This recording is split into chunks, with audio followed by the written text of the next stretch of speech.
Halo semuanya, perkenalkan nama saya David Christian Fauza Zebua. Saya berasal dari program studi Desain Komunikasi Visual, dan pada kesempatan kali ini saya akan membahas tentang hak cipta dan hak paten. Mungkin untuk sebagian orang tidak tahu apa itu hak cipta dan hak paten. Yang pertama, saya akan membahas tentang hak cipta.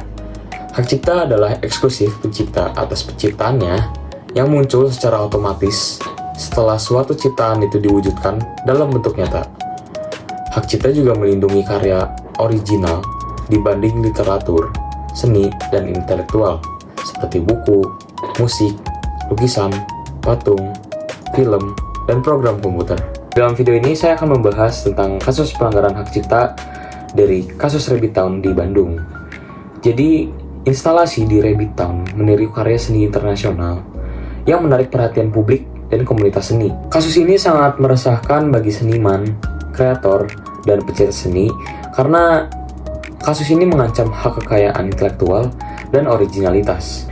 Jadi kronologi kasus ini tuh pada tahun 2018, Rabbit Town itu dibuka di Bandung dengan berbagai instalasi yang menyerupai karya dari luar negeri. Selanjutnya pada tahun 2020, ahli waris seniman Chris Burden menggugat Rabbit Town atas pelanggaran hak cipta terhadap karyanya yang bernama Urban Light dan versi Rabbit Town adalah Love Light. Pada tahun 2021, Pengadilan Niaga Jakarta Pusat memutuskan Rabbit Town bersalah. Dan pada tahun 2022, Mahkamah Agung mengeluarkan keputusan tersebut dan mewajibkan Rabbit Town membayarkan denda. Dan apa sih dampak pelanggaran yang didapat oleh Rabbit Town? Yang pertama adalah reputasi. Rabbit Town memiliki reputasi yang buruk di mata masyarakat dan seniman. Yang kedua adalah finansial, yang dimana mereka harus membayar ganti rugi sebesar 1 miliar rupiah. Yang ketiga adalah hukum.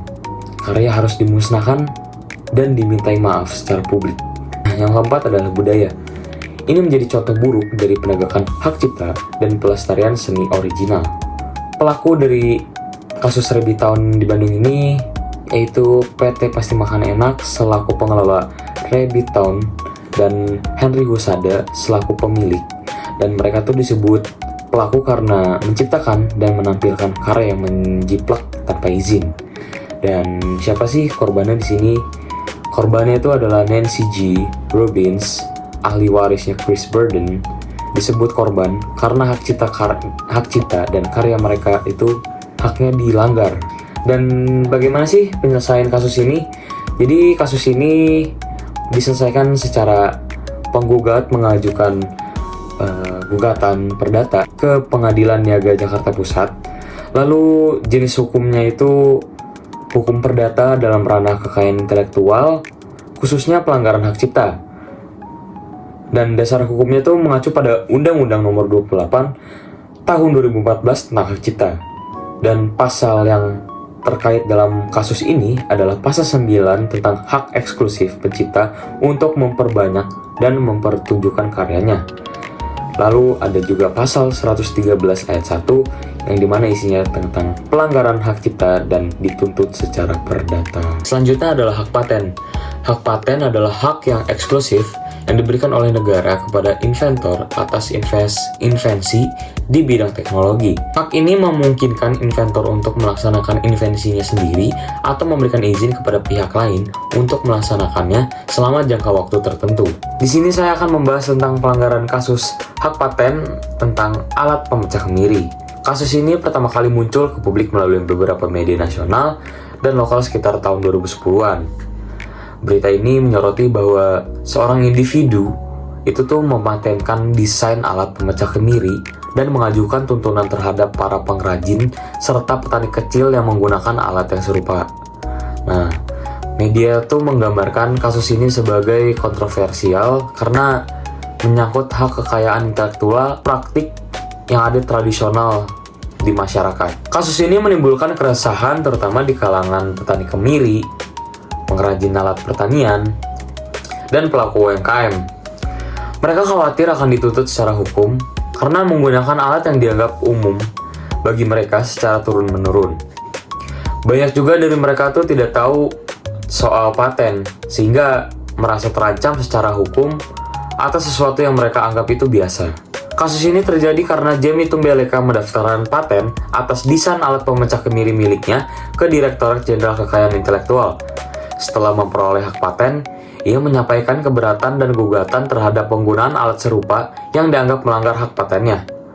Kurangnya pemahaman masyarakat tentang apa itu paten dan batasan hukum pemanfaatan teknologi berkontribusi pada munculnya konflik ini. Kronologi kasus ini pertamanya adalah di tahun 2006. Jamie Tumbeleka mendaftarkan dan memperoleh paten atas alat pemecah kemiri. Setelah itu, ia mendapati beberapa masyarakat, terutama di Sulawesi dan daerah lainnya, menggunakan alat yang serupa. Jamie pun menegur dan menyampaikan potensi pelanggaran terhadap beberapa pengrajin dan penggunanya. Dan media mulai meliputi dan masyarakat mulai mengetahui kasus ini.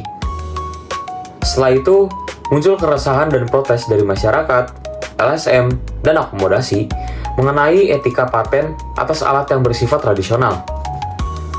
Tidak hanya itu, pemerintah juga ikut turun tangan untuk memediasi dan menangankan keadaan ini.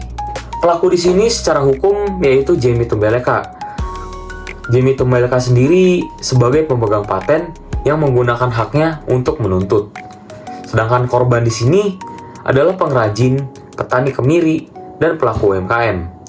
Karena sebagian besar masyarakat kecil yang tidak memahami soal paten dan telah menggunakan alat tersebut sejak lama. Penyelesaian kasus pelanggaran hak paten alat pemecah kemiri yang melibatkan Jamie Tumbeleka di Indonesia pada akhirnya ditempuh melalui beberapa jalur, baik secara hukum maupun pendekatan non-litigasi. Dan di sini, Jamie Tumbeleka pun menyatakan kesediaannya untuk tidak melanjutkan tuntutan terhadap masyarakat kecil atau petani yang menggunakan alat serupa untuk kebutuhan produksi mereka. Evaluasi dan klarifikasi hak paten lembaga terkait seperti Direktorat Jenderal Kekayaan Intelektual melakukan evaluasi terhadap paten Jamie, termasuk meninjau kebaruan atau pembaruan dari alat tersebut. Dari evaluasi tersebut, muncul masukan bahwa desain alat pemecah kemiri yang dipatenkan memiliki kemiripan dengan alat-alat tradisional yang sudah lama digunakan. Setelah itu, ada beberapa evaluasi dan klarifikasi hak paten lembaga terkait. Seperti Direktorat Jenderal Kekayaan Intelektual melakukan evaluasi terhadap paten Jamie, termasuk meninjau kebaruan dari alat tersebut. Dari evaluasi ini, muncul masukan bahwa desain alat pemecah kemiri yang dipatenkan memiliki kemiripan dan dengan alat-alat tradisional yang sudah lama digunakan.